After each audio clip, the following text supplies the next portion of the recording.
નમસ્કાર વિદ્યાર્થી મિત્રો, શ્રી એશિયન વિદ્યાલયના ઈ લર્નિંગ સેશનમાં આપનું અભિવાદન કરું છું. મિત્રો, ધોરણ 9 ના ગ્રામરમાં હવે આપણે આગળના ટોપિક તરફ જઈએ. આપણે અત્યારે ચેપ્ટર ચાલી રહ્યું છે એક્ટિવ એન્ડ પેસિવ વોઇસ. એમાં આપણે સાદો વર્તમાન કાળ છે તે પૂર્ણ કર્યો અને હવે સાદા ભૂતકાળની અંદર આપણે WH વાળા પ્રશ્ન વાક્ય છે એના આપણે એક્ઝામ્પલ અને કેવી રીતે એની વાક્ય રચના બને છે એ જોવાનું છે.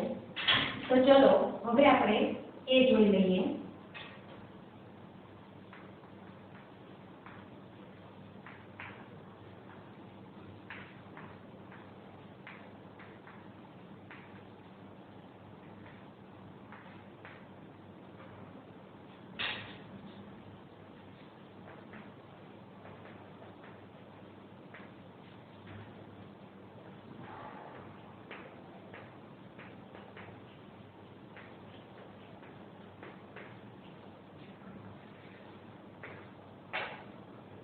મિત્રો, સાદા ભૂતકાળમાં ગયા લેક્ચરમાં આપણે સાદા ભૂતકાળમાં WH ની વાક્ય રચના છે એ જોઈ હતી.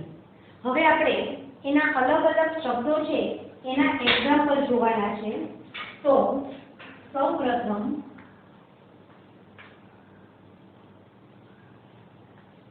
where, when, why અને હાઉ આટલા શબ્દો છે એના આપણે એક્ઝામ્પલ જોઈ લઈએ. તો સૌપ્રથમ ફર્સ્ટ એક્ઝામ્પલ છે where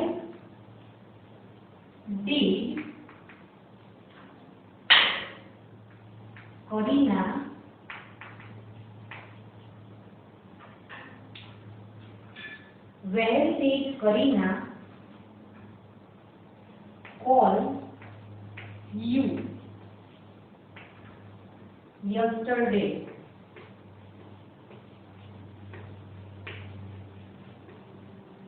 અહીંયા આપણી પાસે એક એક્ઝામ્પલ છે કે where did Karina call you yesterday? તો હવે આપણે આને પેસિવ વોઇસમાં ફેરવીએ. તો સૌપ્રથમ WH વાળો શબ્દ છે એ એની જગ્યાએ એમનામ જ રહેશે where. did છે એને આપણે કાઢી નાખવાનું છે. ત્યારબાદ કરીના છે એ કર્તા છે, call ક્રિયાપદ છે, you કર્મ છે અને yesterday અન્ય શબ્દ છે. તો અહીંયા સૌપ્રથમ કર્મ કયું છે એ આપણે જોવાનું છે. તો કર્મ છે you અને you માટે સાદા ભૂતકાળમાં વપરાય છે where. તો where you all નું શોર્ટ ફોર્મ થશે older by Karina yesterday.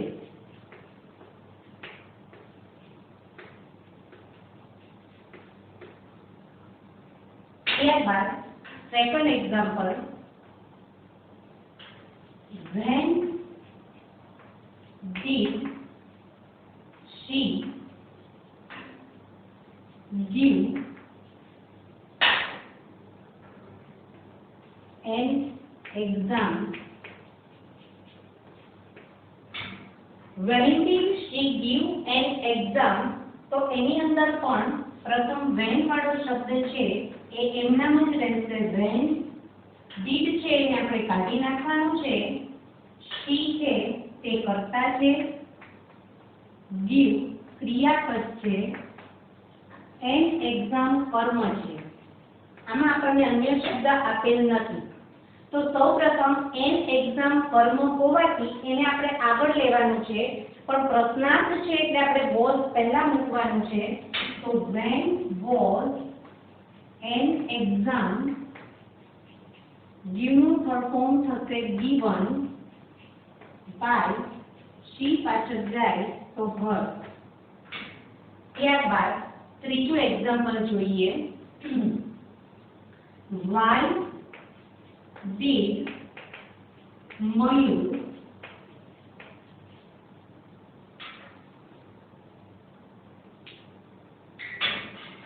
keep a gun with him?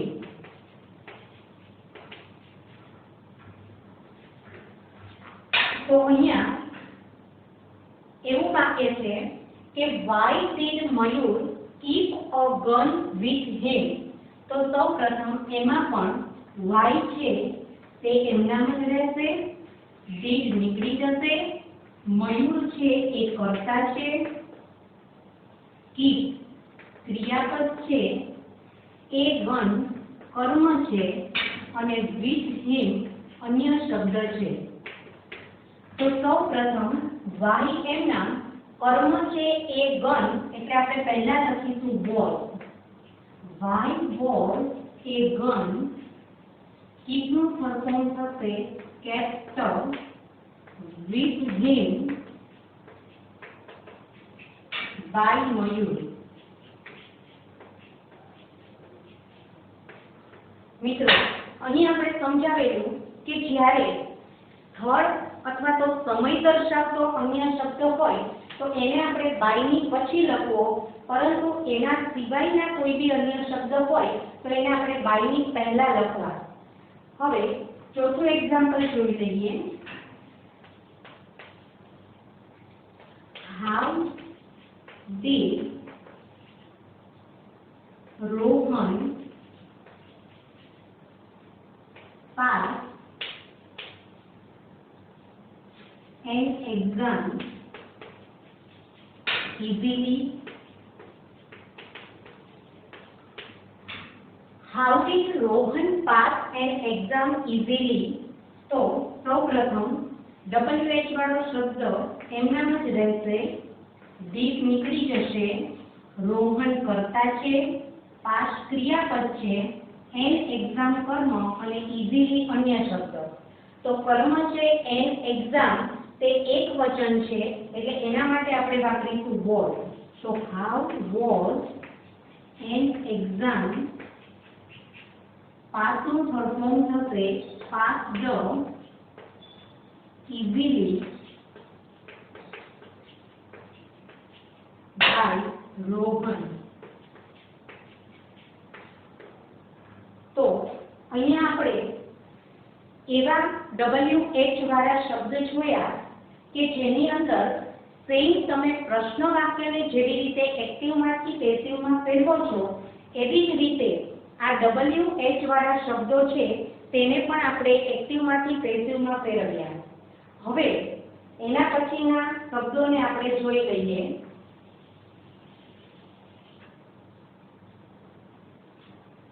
તો એમાં સૌપ્રથમ what. તો what નું એક્ઝામ્પલ જોઈએ.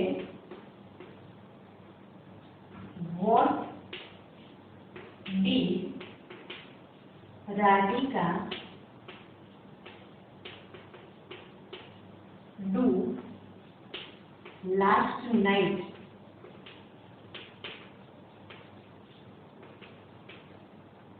What did Radhika do last night?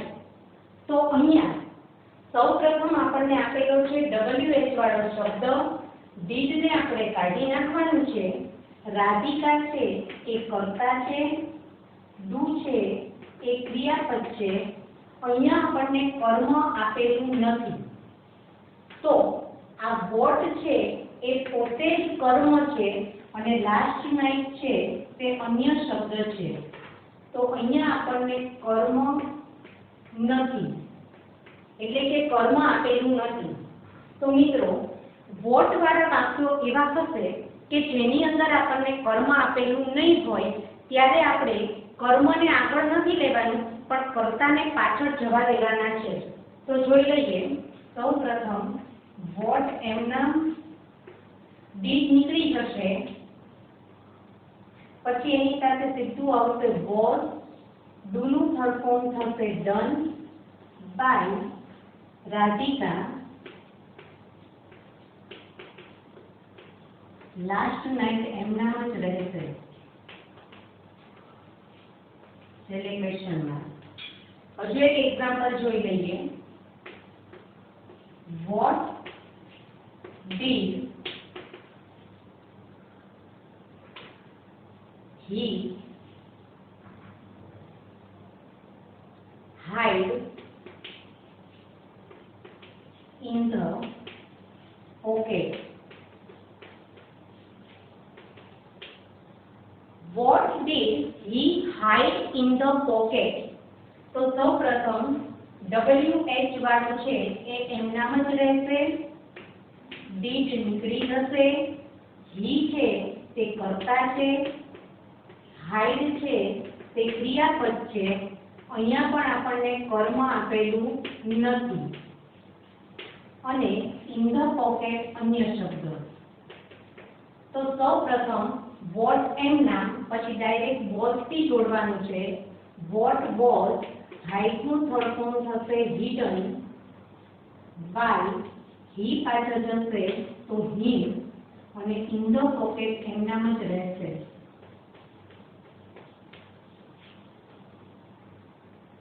તો અહીંયા આપણે વોટ જે WH વાળો શબ્દ છે એના બે એક્ઝામ્પલ જોયા. હવે આપણે ત્રીજું જોઈએ છીએ which.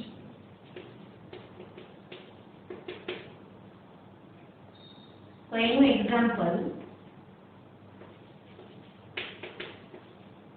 which house did they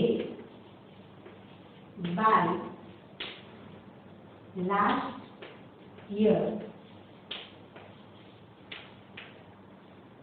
Which house did they buy last year? તો અહીંયા સૌપ્રથમ which ની સાથે જ આપણને કર્મ આપી દીધું છે એટલે કે અહીંયા આપણને કર્મ which ની સાથે આગળ આપી દીધેલું છે. તો એ આપણે એમ નામ જ રાખવાનું છે કે which house. ત્યારબાદ did છે એ નીકળી જશે. they છે એ કર્તા છે. buy છે એ ક્રિયાપદ છે અને લાસ્ટ યર છે એ અન્ય શબ્દ છે. તો which house was by નું ફોર્મ થશે bought by they પાછળ જશે તો them અને લાસ્ટ યર એમ નામ જ રહેશે. એ જ રીતે બીજું એક્ઝામ્પલ જોઈ લઈએ. which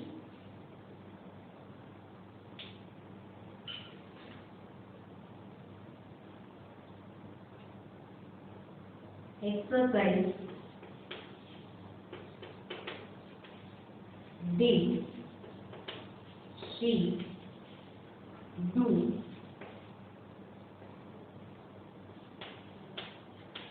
last morning? Which exercise did she do last morning?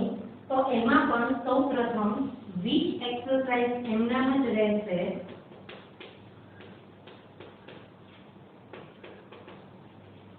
ત્યારબાદ did કાઢી નાખવાનું છે.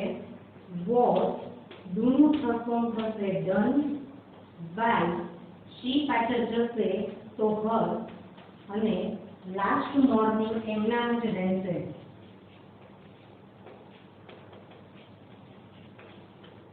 તો મિત્રો અહીંયા આપણે બે શબ્દ એવા જોયા કે જેમાં વોટ વાળા વાક્યમાં આપણને કર્મ આપેલું નથી અને which વાળા વાક્ય છે કે જેમાં એ which શબ્દની સાથે જ આપણને કર્મ આપી દીધું છે.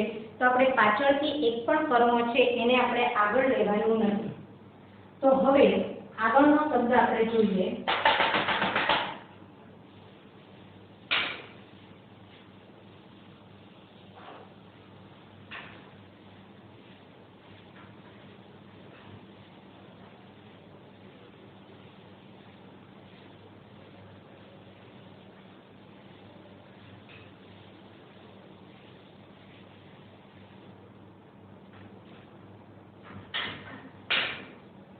તો એના પછીનો શબ્દ છે નંબર 4 who. મિત્રો જેવી રીતે વોટ વાળા વાક્યમાં આપણને કર્મ આપેલું નથી, એવી જ રીતે who વાળા વાક્ય છે એમાં આપણને કર્તા આપેલા નથી. એટલે કે આપણે કર્મને આગળ લેવાનું છે, પરંતુ કર્તા છે એને પાછળ લઈ જવાના નથી. કેવી રીતે જોઈ લઈએ example.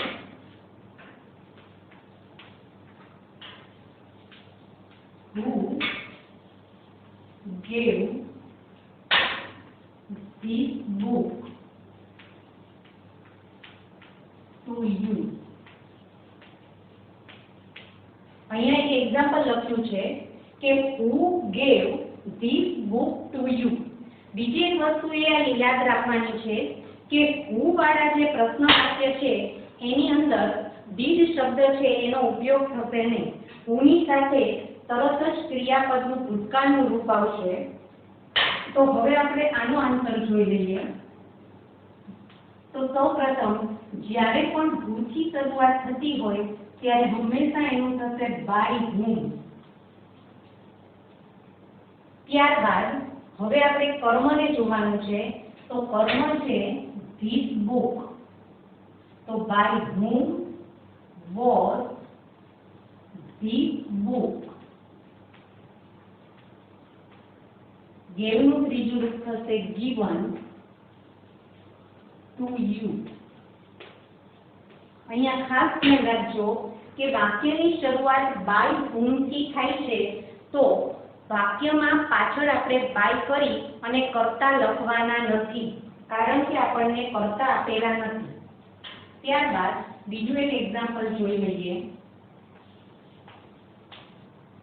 who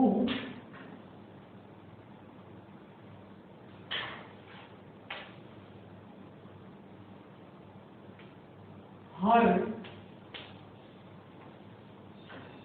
your voice in the class. Who heard your voice in the class. તો સૌપ્રથમ આ who શબ્દ છે એમાં આપણે શરૂઆત કરીશું by whom થી. by whom. ત્યારબાદ કર્મ છે your voice. તો by whom was your voice. ये heard નું third form heard જ થશે. heard in the class.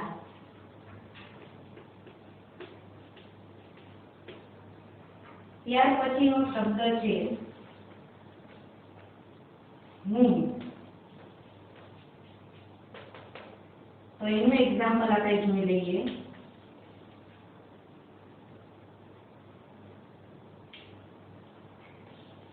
whom did she meet yesterday.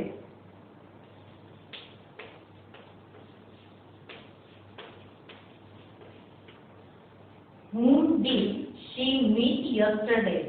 મિત્રો અહીંયા whom એટલે કોને. તો કોને પૂછવાથી આપણને જે જવાબ મળે એને પણ આપણે કર્મ કહીએ છીએ. તો whom વાળા વાક્ય પણ એવા છે કે જેની અંદર આપણને કર્મ આપેલું નથી. તો મિત્રો અહીંયા પણ કર્મ આગળ નહીં આવે, પરંતુ કર્તા છે એને આપણે પાછળ લઈ જવા પડશે. કેવી રીતે જોઈ લઈએ. તો સૌપ્રથમ whom છે એ શરૂઆતમાં એમનામ જ રહેશે. did નીકળી જશે. પછી ડાયરેક્ટ જોડવાનું છે કે whom was met by. she પાછળ જશે તો her અને yesterday એમનામ જ રહેશે, એટલે ક્વેશ્ચન માર્ક. ત્યારબાદ સેકન્ડ એક્ઝામ્પલ જોઈએ. whom did you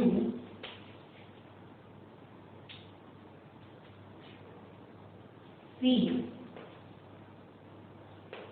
last night. તો એની અંદર પણ સૌથી પહેલા WH વાળો શબ્દ એમનામ જ રહેશે whom. did નીકળી જશે, કર્મ નથી એટલે ડાયરેક્ટ was. P નું થર્ડ ફોર્મ થશે seen by. યુ પાછળ જાય તો એની કર્મ વિભક્તિ યુ જ રહેશે અને લાસ્ટ નાઇટ છેલ્લે એમનામ.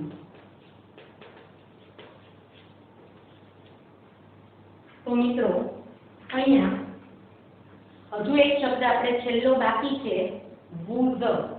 ત્યાર પછી આપણા WH વાળા શબ્દો છે એ અહીંયા પૂરા થશે. તો એક શબ્દને આપણે જોઈ લઈએ.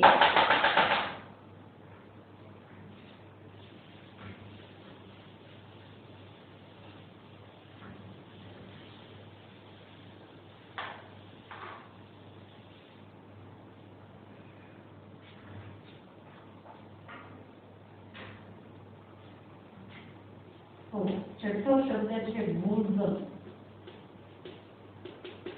તો એનું એક્ઝામ્પલ જોઈએ.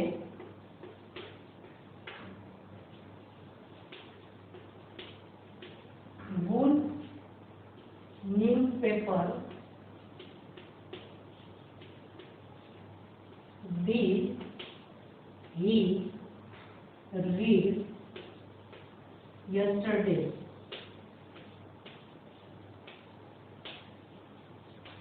તો મિત્રો જે રીતે વીચ વાળા વાક્ય છે એમાં વીચની બાજુમાં જે શબ્દ આપેલો છે એને આપણે કર્મ તરીકે લઈએ છીએ, તો અહીંયા પણ would બાજુમાં આપણને જે શબ્દ આપેલો છે એને આપણે કર્મ તરીકે લેવાનો છે. તો આખો શબ્દ છે એ જોડે એમનામ જ રહેશે આન્સરમાં કે would newspaper, પછી did નીકળી જશે, એની જગ્યાએ આવશે was. read નું થર્ડ ફોર્મ read, સ્પેલિંગ એ જ રહેશે by. he પાછળ જાય તો him અને yesterday છેલ્લે એમનામ જ રહેશે.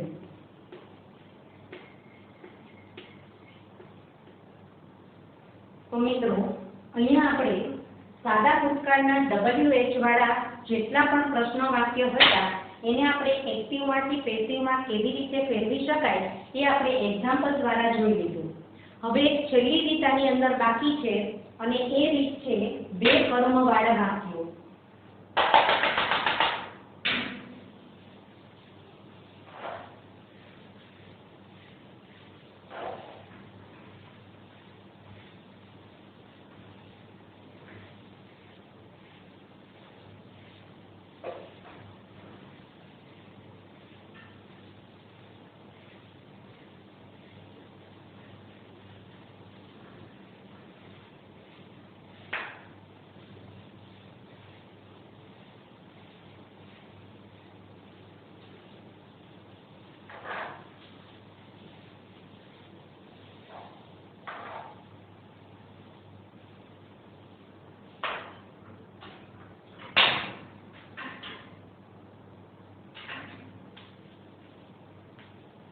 બે કર્મવાળા વાક્યો.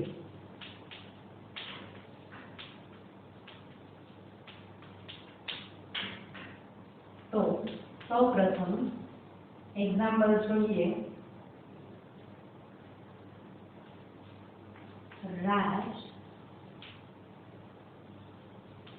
wrote me a letter last month. અહીંયા આપણે એક સેન્ટેન્સ લખ્યું છે કે રાજ wrote me a letter last month. જેવી રીતે આપણે સાદા વર્તમાન કાળની અંદર જોયું હતું કે બે કર્મવાળા વાક્યો આવે છે, એવી જ રીતે સાદા ભૂતકાળમાં પણ બે કર્મવાળા વાક્યો આવે છે. તો પ્રથમ રાજ છે એ કર્તા છે, wrote ક્રિયાપદનું ભૂતકાળનું રૂપ છે, me છે એ પહેલું કર્મ, એ લેટર બીજું કર્મ અને લાસ્ટ મંથ અન્ય શબ્દ છે. તો જ્યારે આપણને વાક્યમાં બે કર્મ આપેલા હોય ત્યારે આપણે બે રીતથી વાક્યને પેસિવ વોઇસમાં ફેરવી શકીએ છીએ. એટલે કે પહેલું કર્મ છે એને આગળ લઈને પણ પેસિવમાં ફેરવી શકાય અને બીજું કર્મ છે એને આગળ લઈને પણ પેસિવમાં ફેરવી શકાય. કેવી રીતે તો આપણે જોઈ લઈએ. સૌપ્રથમ પહેલું કર્મ છે મી. તો મીને તમે જ્યારે કર્તાના સ્થાન પર લાવશો ત્યારે એની કર્તા વિભક્તિ થશે આઈ. રોટ છે એ ક્રિયાપદનું ભૂતકાળનું રૂપ છે એટલે કે આ કાળ ભૂતકાળ હોવાથી આઈની સાથે આવશે વોઝ. રોટનું થર્ડ ફોર્મ થશે રિટર્ન. ત્યારબાદ આપણે બીજું કર્મ મૂકવાનું છે a letter by Raj last month. હવે આ જ વાક્ય છે એને આપણે બીજી રીતે પેસિવ વોઇસમાં ફેરવીએ એટલે કે બીજું કર્મ આગળ લઈએ. તો બીજું કર્મ આપેલું છે એ લેટર. લેટર પણ એક વચન છે તેની સાથે આવશે વોઝ. રોટનું થર્ડ ફોર્મ થશે રિટર્ન. પણ ખાસ ધ્યાન રાખજો કે જ્યારે પહેલું કર્મ છે એ આપણે એના સ્થાન પર એમનામ રાખીએ ત્યારે વચ્ચે ટુ લખવું પડે. તો to me by Raj last month. બીજું એક એક્ઝામ્પલ જોઈએ આપણે.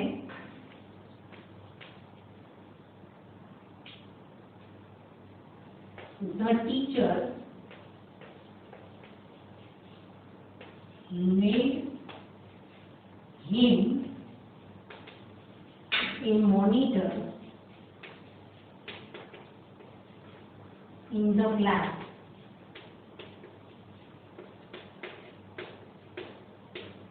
તો અહીંયા પણ આપણે જોઈ લઈએ.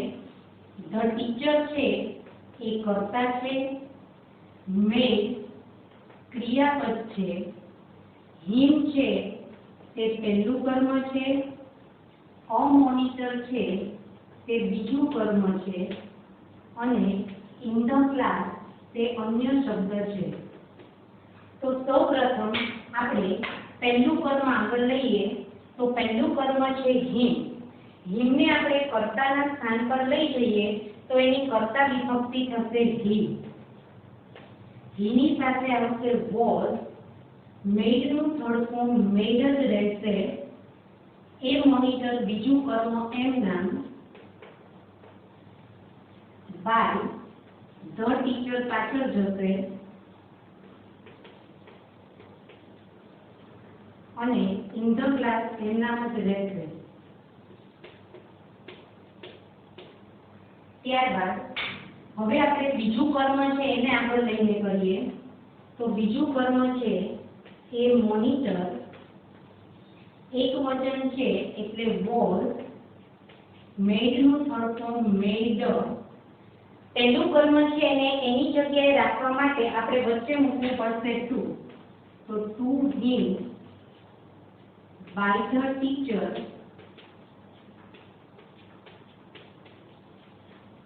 in the class.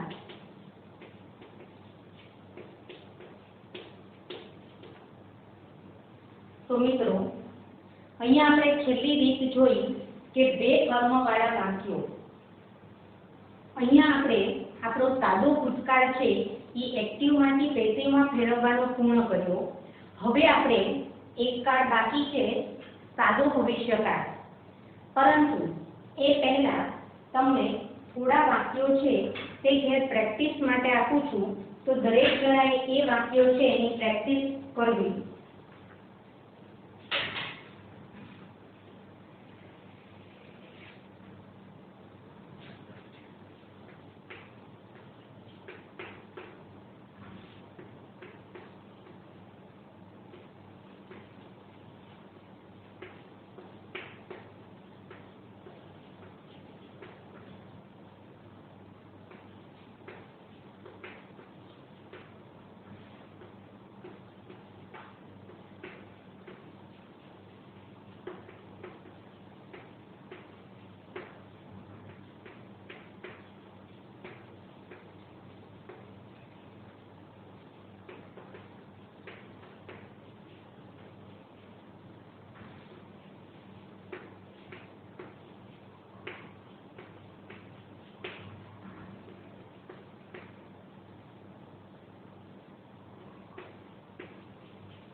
મિત્રો અહીંયા તમને મેં 6 વાક્યો આપેલા છે જે તમારે ઘરે પ્રેક્ટિસ કરવાની છે. એની અંદર તમારે વિચારવાનું છે કે કયા વાક્યો છે એ કયા કાળના છે અને હકાર નકાર પ્રશ્નાર્થ કઈ રીતના છે. તો મિત્રો અહીંયા આપણે આપણો સાદો વર્તમાનકાળ અને સાદો ભૂતકાળ છે તે પૂરો કર્યો. હવે આપણે નેક્સ્ટ લેક્ચરની અંદર નવો કાળ એટલે કે સાદો ભવિષ્યકાળ શરૂ કરીશું. નમસ્કાર.